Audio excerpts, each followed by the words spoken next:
all I have left is finals.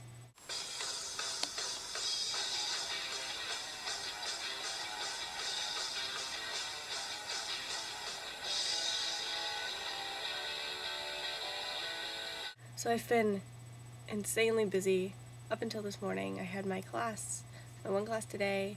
I just had to go talk about finals. Yesterday I had 2 tests and an essay and a big assignment due all in one day. It was awful. And I spent the entire day working. I went to sleep really late the night before and I got up really early, and it was just a lot of work. But now all I have left is finals. It's such a nice feeling.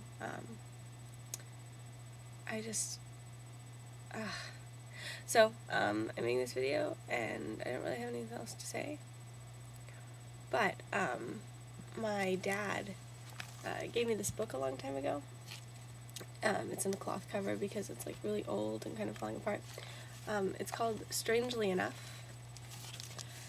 and it's a cool book of strange things that have happened, strange happenings, and so I thought I'd read one to you, just so you guys can enjoy that as you move toward whatever you're working on. I don't know when your guys' finals or ends of the semester are, but so with that, I leave you with Strangely Enough. Lavender. Driving along a highway one evening, 2 college boys spotted a very pretty girl in a bright lavender dress standing by the side of the road. When they stopped to offer her a lift, she accepted, telling them that she was going to a dance a couple miles away. They too were going to a dance, they said. Why didn't she join them? She agreed, and they talked and laughed merrily on the way. At the dance hall, she at once became the center of attention, for in addition to her beauty, she was an excellent dancer, full of bright conversation and sparkling wit. When asked her name, she replied and laughed, "Just call me Lavender." And this air of mystery seemed to only add to her charms. It was very late when the boys drove her home.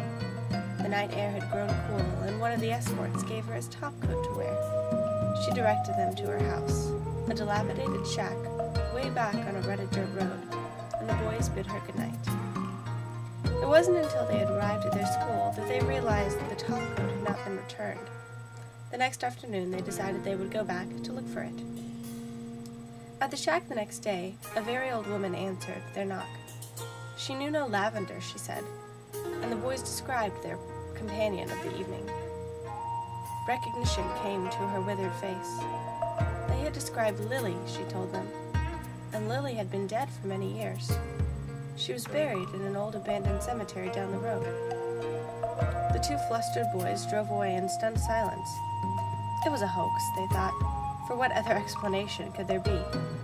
A few miles down the dirt road, they noticed the gravestones of the old cemetery. Impulsively, there, off to the side, was a small stone with the name Lily, neatly folded upon the rounded grave.